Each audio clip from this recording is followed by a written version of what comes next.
Hello guys, my name is Vikas Kumar. In this video हम बात करेंगे मैकेनिज़्म ऑफ हार्मोन एक्शन। इससे पहले हम थोड़ा हार्मोन और हार्मोन रिसेप्टर के बारे में बात कर लें। तो हार्मोन क्या होता है?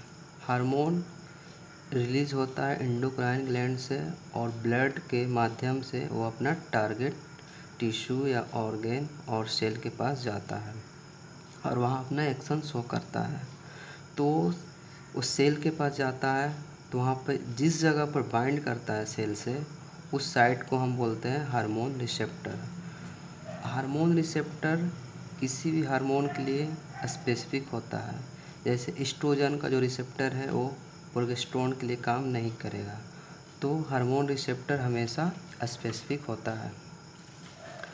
तो हम बात कर लेते हैं हार्मोन रिसेप्टर के बारे में। तो इसका डेफिनेशन क्या होगा? जैसा hormones bind to a specific binding sites called receptors. और थोड़ा हम हार्मोन रिसेप्टर के फीचर के बारे में बात कर लेते हैं। तो इम्पोर्टेंट फीचर मैंने लिखा है, 3 फीचर लिखा है जिसे हम बात कर लेते हैं। तो हमारा पहला फीचर है रिसेप्टर में भी प्रोटीन और लार्ज ग्लाइकोप्रोटीन। मतलब रिसेप्टर प्रोटीन हो सकता है या ग्लाइकोप्रोटीन हो सकता है। ग्लाइकोप्रोटीन कहने का मतलब ग्लूकोज प्लस और कार्बोहाइड्रेट प्लस प्रोटीन को बोलते हैं ग्लाइकोप्रोटीन। इसके बाद आते हैं हम दूसरे पॉइंट पे। ये सिंगल टारगेट सेल में have a receptor for a number of hormone. मतलब मैंने क्या कहा, एक सेल के पास हो सकता है कि 2 रिसेप्टर अलग अलग हार्मोन के लिए हो, मगर एक रिसेप्टर है किसी खास हार्मोन के लिए एक ही होगा। लेकिन एक सेल के पास हो सकता है कि 2 हार्मोन के लिए रिसेप्टर हो, ये संभव है। हम तीसरे पॉइंट के बारे में बात करते हैं। Receptor are not rate limiting for the action of hormone. इसका मतलब ये है कि हमारा रिसेप्टर जो सेल के पास होता है वो बहुत ही एक्सेस में है। मतलब कोई भी चीज़ हम ऑर्गेनिक केमिस्ट्री रिएक्शन में पढ़ते हैं, जो एक्सेस में वो रेट लिमिटिंग नहीं होता है। यहाँ भी वही रिसेप्टर रेट लिमिटिंग नहीं है। ये पॉइंट मैंने जो स्टार मार्क किया है ये इम्पोर्टेंट पॉइंट है। ये क्या है? मतलब रिसेप्टर क्या होता है? रिसेप्टर हो सकता है, रिसेप्टर सेल के मेम्ब्रेन पे भी हो सकता है, साइटोप्लाज्म में हो सकता है और इंटर न्यूक्लियस में भी हो सकता है, न्यूक्लियस के अंदर। रिसेप्टर्स फॉर हार्मोन्स में located in the cell membrane और इन द साइटोप्लाज्म और विद इन न्यूक्लियस। ये मैं यहाँ बात करूँगा तो अभी समझ में आ जाएगा कौन सी रिसेप्टर किस किस हार्मोन के लिए कहाँ पर है। मैंने पहला इस पे बेसिस पे 3 डिवाइड किया है। पहला है हमारा सेल मेम्ब्रेन रिसेप्टर, दूसरा है साइटोप्लाज्मिक रिसेप्टर और तीसरा है इंटर न्यूक्लियर रिसेप्टर। तो सेल मेम्ब्रेन रिसेप्टर किस किस हार्मोन के लिए आता है? ये आता है फोर माफ कीजिएगा 4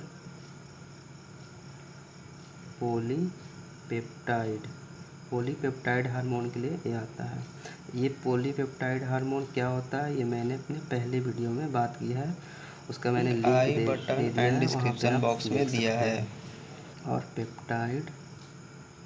पेप्टाइड और इसमें एक और आता है कैटोकोलामाइंस। क्या आता है?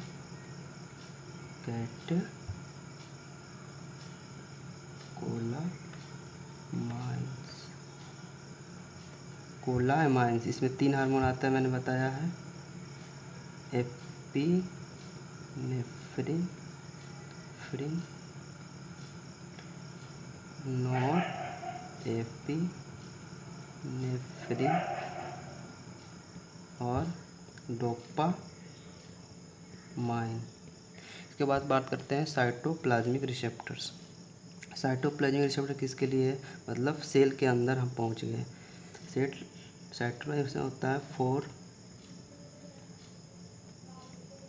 एस्टेरॉयड हार्मोन्स और कोलेस्ट्रॉल डेरिवेटिव। ये सारे मैंने कौन कौन से एस्टेरॉयड हार्मोन है मैंने फर्स्ट वीडियो में बात किया है। हार्मोन सॉरी, यहाँ पे इंट्रान्यूक्लियर रिसेप्टर में आता है एक हार्मोन मात्र, वो है कौन? थायरोक्सिन।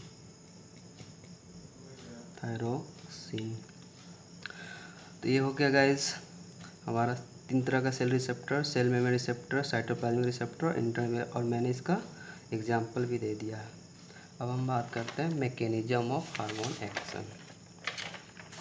तो यहाँ हम दो पार्ट में देखेंगे, इसे एक डायग्राम के रूप में बताएंगे और एक हम बात करेंगे थ्योरेटिकल पोर्शन के बारे में। तो हम डायग्राम के बारे में देख लेते हैं पहले। पूरी आ रही है। तो ये डायग्राम पहले, ये हमारा ये क्या है, सेल मेम्ब्रेन है। सेल मेम्ब्रेन ये ग्रीन है जो हार्मोन है, हार्मोन। यहाँ मैंने इसका एग्जांपल ले लेता हूँ, FSH और LH। तो ये हम बात करते हैं। तो मैं पहले बता देता हूँ कि मैकेनिज्म ऑफ हार्मोन एक्शन दो तरह से होता है। एक होता है जनरेशन ऑफ सेकेंड मैसेंजर और दूसरा होता है बाय एक्टिवेटिंग जेनेटिक मैकेनिज्म। ये जो दो एक्शन है हार्मोन का, ये दो चीज़ से ले बटा हुआ है। ये नेचर ऑफ हार्मोन के बना है सोलबिलिटी ऑफ हार्मोन्स। तो सोलबिलिटी ऑफ हार्मोन, एक हार्मोन होता है फैट सोल्यूबल और दूसरे तरह का हार्मोन होता है फैट इनसोल्यूबल। जितने भी फैट इनसोल्यूबल हार्मोन्स हैं वो by generation of second messenger के द्वारा, एक्शन के द्वारा काम करते हैं, और जो फैट सोल्यूबल हैं वो काम करते हैं बाय एक्टिवेटिंग जेनेटिक मैकेनिज्म। इसके बेसिस पे तो हम बात करते हैं पहला एक्शन थ्रू सेकेंड मैसेंजर। तो हार्मोन्स हमारा हो गया ये FSH LH। ये हार्मोन क्या है, पॉलीपेप्टाइड हार्मोन है जो कि वाटर सोल्यूबल है पर फैट इनसोल्यूबल है। तो ये बाहर से इसका रिसेप्टर कहाँ होगा, सेल मेम्ब्रेन में होगा। ये अंदर डायरेक्ट नहीं जा सकता है क्योंकि ये फैट इनसोल्यूबल है। तो ये हमारा ये हार्मोन है और ये रेड वाला रिसेप्टर है।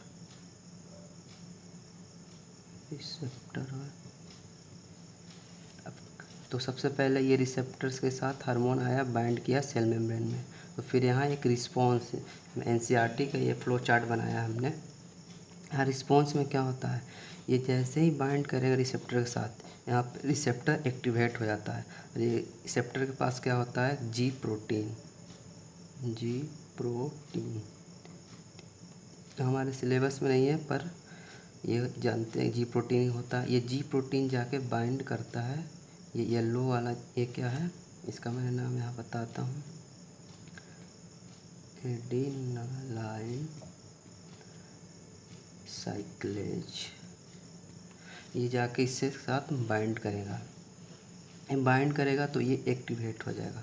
तो ये एक्टिवेट होने के बाद क्या करेगा, हमारा ये जो ATP सेल के अंदर है माइटोकॉन्ड्रिया से, तो ATP को ये कन्वर्ट कराता है CAMP यानी साइक्लिक AMP, यानी हमारा सेकेंड मैसेंजर जनरेट होगा। एडेनाइल साइक्लेज ने सिक्रेट इसको जनरेट कराया।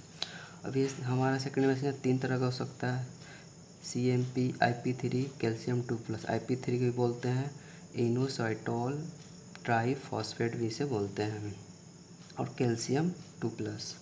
इसके बाद ये सेकेंडरी मैसेंजर अब क्या करेंगे, आगे का काम करेंगे। ये सेकेंडरी मैसेंजर हमारा बायोकेमिकल रिस्पॉन्स में आएंगे, यहाँ पे काम करते हैं। इनएक्टिव होता है, इनएक्टिव प्रोटीन काइनेज, इसको एक्टिवेट करते हैं। इसको क्या करते हैं, एक्टिव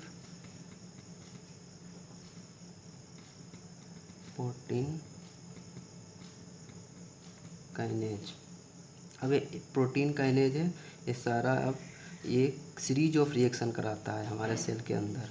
इसके साथ ये फिजियोलॉजिकल रिस्पॉन्स, जैसा हार्मोन वैसा रिस्पॉन्स सेल के द्वारा दिया जाएगा। तो हमने FSH यहाँ हार्मोन लिया है। FSH का क्या काम है, ओवेरियन फॉलिक्यूल को ग्रोथ कराता है ड्यूरिंग मेंस्ट्रुएशन साइकिल के फर्स्ट ओवेरियन फेज में। तो यहाँ पे ओवेरियन फॉलिक्यूल को ग्रोथ कराएगा। तो ये FSH दो तरह से काम कर सकता है। एक तो हमारे हम पढ़ेंगे रिप्रोडक्शन में, ये होता है प्राइमोर्डियल फॉलिकल्स को कन्वर्ट कराएगा प्राइमरी फॉलिकल्स, FSH का काम है। फिर ये प्राइमरी फॉलिकल्स को करा देगा ग्राफियन फॉलिकल्स में, और ग्राफियन फॉलिकल से हमारा सेकेंडरी ओसाइड रिलीज हो जाता है मिड मेंस्ट्रुएशन साइकिल।